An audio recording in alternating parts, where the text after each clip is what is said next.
Good evening बच्चों, कैसे हैं आप लोग। उम्मीद करते हैं आप लोग स्वस्थ और मस्त होंगे।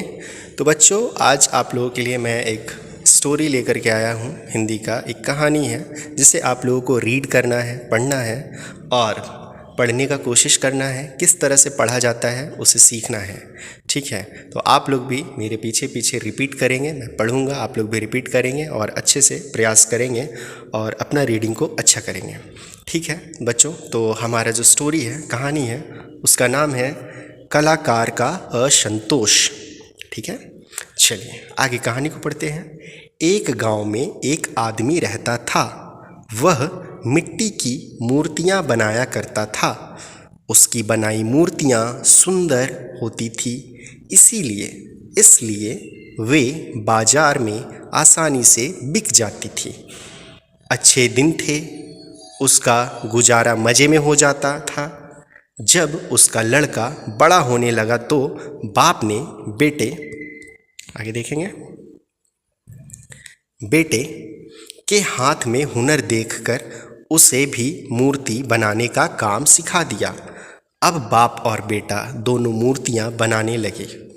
बेटे का हाथ बाप से ज़्यादा साफ था। वैसे भी नवयुवक होने के कारण वह अधिक चुस्त और फुर्तीला था। उसकी मूर्तियां बाप से अच्छी बनने लगी।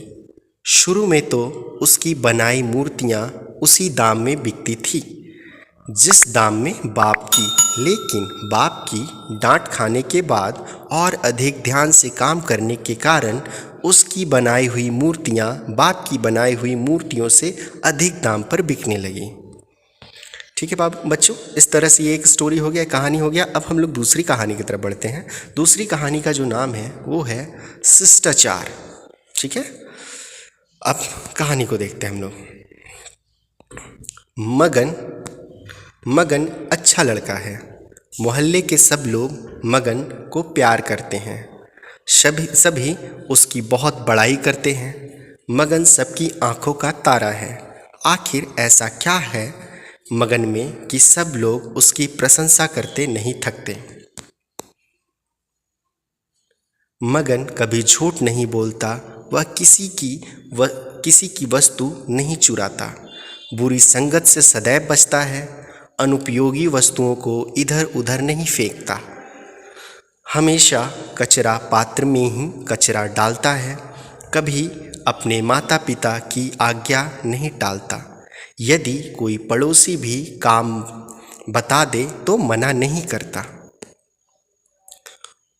वह घर आए अतिथियों का स्वागत बड़े उत्साह से करता है। कभी उन्हें भार नहीं समझता। वह विनम्रता से बात करता है। कड़वा बोलकर किसी का दिल नहीं दुखाता। मगन अपने से बड़ों के साथ आदरपूर्वक व्यवहार करता है। बड़ों की बात को कभी नहीं काटता, ठीक है बच्चों। आगे देखते हैं। हमेशा शिष्ट भाषा का प्रयोग करता है। इस तरह से आपका दूसरा कहानी हुआ बच्चों। अब एक लास्ट तीसरी कहानी है, उसे भी हम लोग पढ़ते हैं। छोटा सा कहानी है अटल ध्रुव, ठीक है।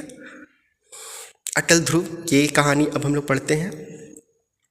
राजा उत्तानपाद महाप्रतापी थे।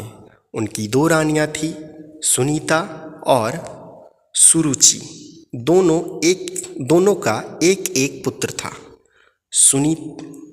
अच्छा सॉरी बच्चों, हम से एक मिस्टेक हुआ है, देखिएगा बच्चों। सुनीति है, ठीक है, सुनीता नहीं सुनीति है, ओके।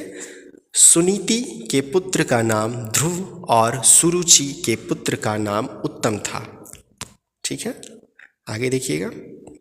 सुनीति बड़ी रानी थी, परंतु राजा छोटी रानी सुरुचि को ही मान देते थे। सुरुचि जैसा कहती राजा वैसे ही करते। राज्य के सभी लोग सुरुचि का ही आदर करते थे। सुनीति को कोई नहीं पूछता था। सुनीति अपने पुत्र ध्रुव के साथ महल में अकेली रहती थी। एक दिन राजा देखेंगे। एक दिन राजा उत्तानपाद दरबार में बैठे थे। नृत्य गान हो रहा था, सब प्रसन्न थे। राजकुमार उत्तम राजा की गोद में बैठा खेल रहा था। इतने में खेलते खेलते ध्रुव भी वहां आ पहुंचा। पिता की गोद में उत्तम को खेलता देख उसकी भी गोद में बैठने की इच्छा हुई। वह दौड़ता हुआ गया और राजा की गोद में चढ़ बैठा। इस तरह से बच्चों ये हमारी तीसरी कहानी हो गई है ना। तो बच्चों आप लोग इसे पढ़ेंगे और प्रैक्टिस करेंगे, ठीक है। और वीडियो अच्छा लगा बच्चों तो वीडियो को प्लीज़ लाइक, चैनल को सब्सक्राइब और वीडियो को शेयर कर देंगे। चलिए तो फिर हम लोग मिलते हैं नेक्स्ट वीडियो में। तब तक के लिए बच्चों बाय एंड टेक केयर।